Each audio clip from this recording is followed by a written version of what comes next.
આગાહીકારોએ 10 થી 12 આની વરસ રહેવાની સંભાવના વ્યક્ત કરી જૂન મહિનાના બીજા સપ્તાહમાં વરસાદનો વિધિવત પ્રારંભ થશે। ગુજરાતમાં ઉનાળાને ગણતરીના દિવસો જ રહ્યા છે। ઉનાળાની વિદાયનું કાઉન્ટડાઉન શરૂ થઈ ગયું છે। ખેડૂતો માટે ખુશીના સમાચાર એ છે કે આ વખતે વર્ષ 10 થી 12 આની વરસ થશે। 75% વરસાદ થઈ શકે છે।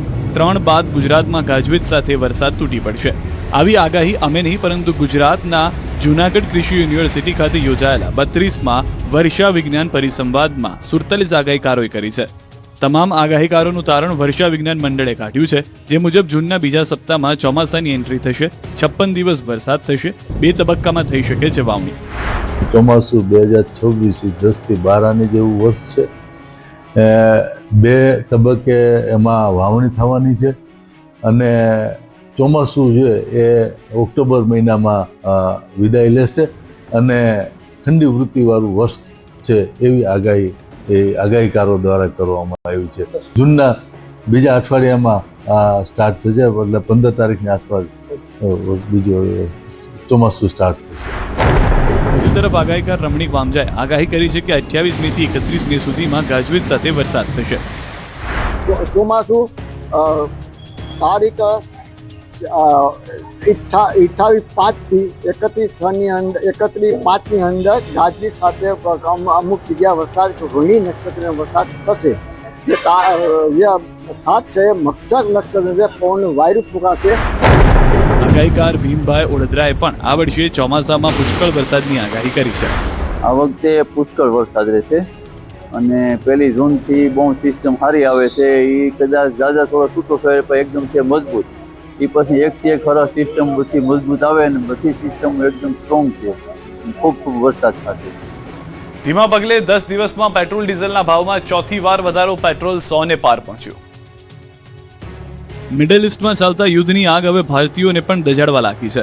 ભારતના સામાન્ય નાગરિકોના ખિસ્સા પર પડી રહી છે તેની અસર। માત્ર 10 જ દિવસમાં જનતાને મોંઘવારીનો ચોથો ઝટકો સહન કરવાનો વારો આવ્યો છે। 4 વર્ષથી સ્થિર પેટ્રોલ ડીઝલના ભાવ બુલેટ ટ્રેનની ગતિએ વધી રહ્યા છે। 10 દિવસમાં પેટ્રોલ ડીઝલના ભાવમાં લીટરે 7 રૂપિયાનો વધારો થયો છે। હવે આ વધારો દર્દ આપી રહ્યો છે, કેમ કે અત્યાર સુધી 94-95 રૂપિયા મળતું પેટ્રોલ ડીઝલ હવે 100 ને પાર પહોંચી ગયું છે।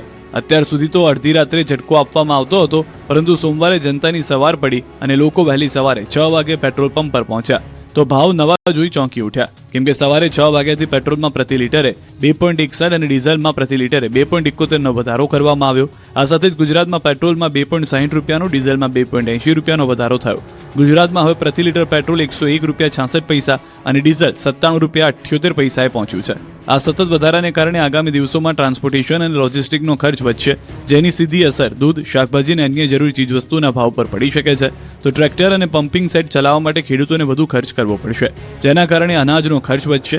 જાહેર પરિવહન અને સ્કૂલ બસોના ભાડામાં પણ વધારો જોવા મળી શકે છે। તાલુકા પંચાયતના પ્રમુખ પદ માટે થયા જબરા કાવા દાવા। ક્યાંક ઉબાળો તો ક્યાંક ચિઠ્ઠીએ કિસ્મત ચમકાવી। કોણે કોનો દાવ કર્યો જુઓ।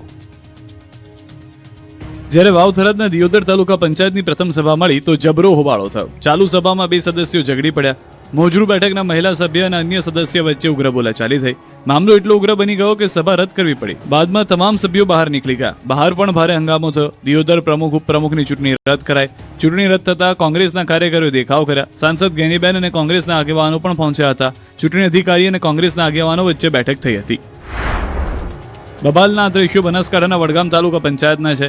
અહીં કોંગ્રેસનો દાવ થઈ ગયો। કોંગ્રેસની બહુમતી હોવા છતાં ભાજપે અપક્ષના ઉમેદવારોને પોતાના તરફ મતદાન કરાવતા ભાજપે વડગામ તાલુકા પંચાયતમાં ભગવો લહેરાવ્યો। 28 બેઠકમાંથી 14 કોંગ્રેસ પાસે, 1 ભાજપ પાસે અને 1 અપક્ષ પાસે હતી। ત્યારે અપક્ષે ભાજપને ટેકો આપ્યો અને કોંગ્રેસના તેનીવાડા સીટના ઉમેદવાર ગેરહાજર રહેતા ભાજપે કબજો કર્યો। હાઈ વોલ્ટેજ ડ્રામા થયો। ભાજપે અનુબેન ઉપલાણાને પ્રમુખ બનાવવામાં આવ્યા। ઉપપ્રમુખ તરીકે રઘુભાઈ બેગડિયા તરીકે જાહેર। આ તરફ દાહોદના ધાનપુર તાલુકા પંચાયતમાં પ્રમુખ અને ઉપપ્રમુખ બંને પદની હાઈ વોલ્ટેજ ચૂંટણી પ્રક્રિયા આખરે પૂર્ણ થઈ। ભાજપ અને આપને 12 સરખા મત મળતા ચિઠ્ઠીથી આપની કિસ્મત ચમકી। ચિઠ્ઠીમાં આપના સોનલબેન ભુરિયાનું વિજેતા જાહેર થયું નામ, જ્યારે ઉપપ્રમુખ પદે ભાજપના નયનભાઈ બારિયાનું નામ ખુલ્યું। આ પહેલા પણ અહીં ભારે હોબાળો થયો। આપના ઉમેદવારો તાલુકા પંચાયત પહોંચે તે પહેલા જ આમ આદમી પાર્ટીની ગાડીઓ પર હુમલો થયો, જેને લઈને કચેરી પોલીસ છાવણીમાં ફેરવાઈ હતી। તો દાંતા તાલુકામાં પંચાયતે ભાજપે 31 વર્ષ પછી કબજે કરી છે. આ તરફ તાલુકા પંચાયતની ચૂંટણીમાં કોંગ્રેસ અને ભાજપમાં 10-10 સીટો મળી હતી, પણ કોંગ્રેસના 10 સભ્યોમાંથી એક સભ્ય ગેરહાજર રહેતા ભાજપ ફાવી ગયું. નવા પ્રમુખ તરીકે ભાજપના પિંકીબેન ચૌધરી વિજેતા જાહેર થયા. તો મોડાસામાં તાલુકા પંચાયતમાં ભાજપનું શાસન આવ્યું. ટાઈ પડ્યા બાદ કોંગ્રેસના 2 સભ્યો ગેરહાજર રહેતા ભાજપની સત્તા આવી. પ્રમુખ તરીકે શહીદ જવાનની પત્ની ભારતીબેન ખાંટ ચૂંટાયા. ઉપપ્રમુખમાં રાકેશ પટેલ ચૂંટાયા. આ તરફ ભરૂચના નેત્રંગમાં જોવા મળ્યા રાજકારણના અલગ અલગ રંગ. આપને સત્તાથી દૂર રાખવા ભાજપ કોંગ્રેસ એક થયા. બીજેપીના પ્રમુખ અને કોંગ્રેસના ઉપપ્રમુખ બનતા એ રાજકારણ ગરમાયું. આપના સભ્યો બાઉન્સરો સાથે કચેરીએ પહોંચ્યા, પણ ભાજપા અને આપના બંનેના 7 સભ્ય હતા. કોંગ્રેસે આપને ટેકો ન આપતા ભાજપે સત્તાની ચાવી મેળવી. ચૂંટણી દરમિયાન તણાવભર્યો માહોલ સર્જાયો હતો. આ બાજુ ડાંગના આહવા તાલુકા પંચાયતમાં ચિઠ્ઠી કોંગ્રેસને ફળી, કેમ કે હાઈ વોલ્ટેજ ડ્રામા બાદ પ્રમુખનો તાજ કોંગ્રેસના સિરે ગયો. આહવા તાલુકા પંચાયતની ચૂંટણીમાં 16 બેઠક પૈકી કોંગ્રેસ 9 અને ભાજપ 7 બેઠક પર જીત મેળવી. ભાજપે કોંગ્રેસના એક સભ્યને પોતાની તરફ કરતા બંને પક્ષના 8 સભ્યો થતા ટાઈ થઈ ગઈ. જે બાદ ચિઠ્ઠી ઉછાળતા કોંગ્રેસના ફાળે પ્રમુખ પદ, જ્યારે ભાજપના ફાળે ઉપપ્રમુખ પદ મળ્યું હતું. આ તરફ ડાંગ જિલ્લાના વઘઈ તાલુકા પંચાયતમાં બાળકીએ ભાજપની કિસ્મત ચમકાવી. 16 બેઠકમાંથી કોંગ્રેસ અને ભાજપ બંને 8 બેઠકો જીતતા ટાઈ સર્જાઈ હતી. એક નાનકડી બાળકીના હાથે ચિઠ્ઠી ઉછાળવામાં આવતા પ્રમુખ પદ ભાજપના ફાળે ગયું. તો પાટણ જિલ્લા પંચાયતમાં ભાજપનો દબદબો યથાવત રહ્યો.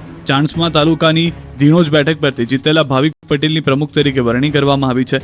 સાંતલપુરના આયર રૈયાબેનની ઉપપ્રમુખ તરીકે નિમણૂક કરવામાં આવી છે. આણંદ જિલ્લા પંચાયતની પ્રમુખ ઉપપ્રમુખની ચૂંટણીમાં હાઈકોર્ટના એક આદેશે આખું રાજકીય ચિત્ર બદલી નાખ્યું. પ્રથમ ટર્મમાં આદિવાસી મહિલા અનામત બેઠક માટે ભાજપે મોટો ખેલ પાડ્યો, જેમાં ગઈકાલે રદ થયેલું ફોર્મ આજે હાઈકોર્ટે માન્ય રાખવાનો આદેશ આપ્યો. હાઈકોર્ટના નિર્ણયથી કોંગ્રેસના પ્રમુખ બનવાના સપના પર પાણી ફરી વળ્યું. આદેશ બાદ સારસા બેઠક પરથી જીતેલા ભાજપના મયુરીબેન પટેલ જિલ્લા પંચાયતના નવા ઉપપ્રમુખ બન્યા, જ્યારે ઉપપ્રમુખ પદ માટે ધુવારણ બેઠકના વિજેતા જીલુભા સિંધા બિનહરીફ ચૂંટાઈ આવ્યા. અમરેલીની 11 તાલુકા પંચાયતની 9 તાલુકા પંચાયત ભાજપે કબજે કરી. બગસરા તાલુકા પંચાયતમાં આમ આદમી પાર્ટીનું શાસન આવ્યું. લીલિયા તાલુકા પંચાયતમાં કોંગ્રેસે સત્તા સંભાળી. લાઠી તાલુકા પંચાયતમાં ધારાસભ્ય હીરા સોલંકીએ ખેલ પાડ્યો. લાઠીમાં ભાજપ બહુમતી છતાં આપ સભ્ય બન્યા પ્રમુખ. સાબરકાંઠા જિલ્લાની 8 તાલુકા પંચાયતમાંથી 7 તાલુકા પંચાયતમાં ભાજપ અને 1 પોશીના તાલુકા પંચાયતમાં આમ આદમી પાર્ટીએ સત્તા હાંસલ કરી. તો દસક્રોઈ તાલુકામાં ભાજપે નારી શક્તિને આપ્યું પ્રાધાન્ય. ભાજપે 5 હોદ્દામાં મહિલાને આપ્યું સ્થાન. વલસાડ જિલ્લા પંચાયતના પ્રમુખ તરીકે હેતલબેન પટેલ અને ઉપપ્રમુખ તરીકે શૈલેષભાઈ પટેલ બિનહરીફ ચૂંટાઈ આવ્યા. વલસાડ જિલ્લા સાંસદ અને ભાજપના પ્રદેશ સહ પ્રવક્તા ધવલ પટેલે પણ ચૂંટાયેલા નવા હોદ્દેદારોને શુભેચ્છાઓ પાઠવી. તો છોટાઉદેપુર તાલુકા પંચાયતમાં અને જિલ્લા પંચાયતની ચૂંટણીમાં ભાજપનું શાસન આવ્યું. છોટાઉદેપુર તાલુકા પંચાયતની ચૂંટણીમાં આપનો દાવ થઈ ગયો. ભાજપ આપના 13 સભ્ય હતા, પરંતુ આપના 3 ઉમેદવાર હાજર ન રહેતા ભાજપે કબજો મેળવ્યો. અમદાવાદવાસીઓને આવતીકાલે મળશે નવા મેયર. સ્ટેન્ડિંગ કમિટીના ચેરમેન સભ્યો માટે 21 કોર્પોરેટરે ફોર્મ ભર્યા. અમદાવાદવાસીઓને આવતીકાલે મળી જશે નવા મેયર. અમદાવાદ મહાનગરપાલિકામાં ભાજપની જીત બાદ હવે પદાધિકારીઓની વરણીની કાર્યવાહી શરૂ કરી દેવામાં આવી છે.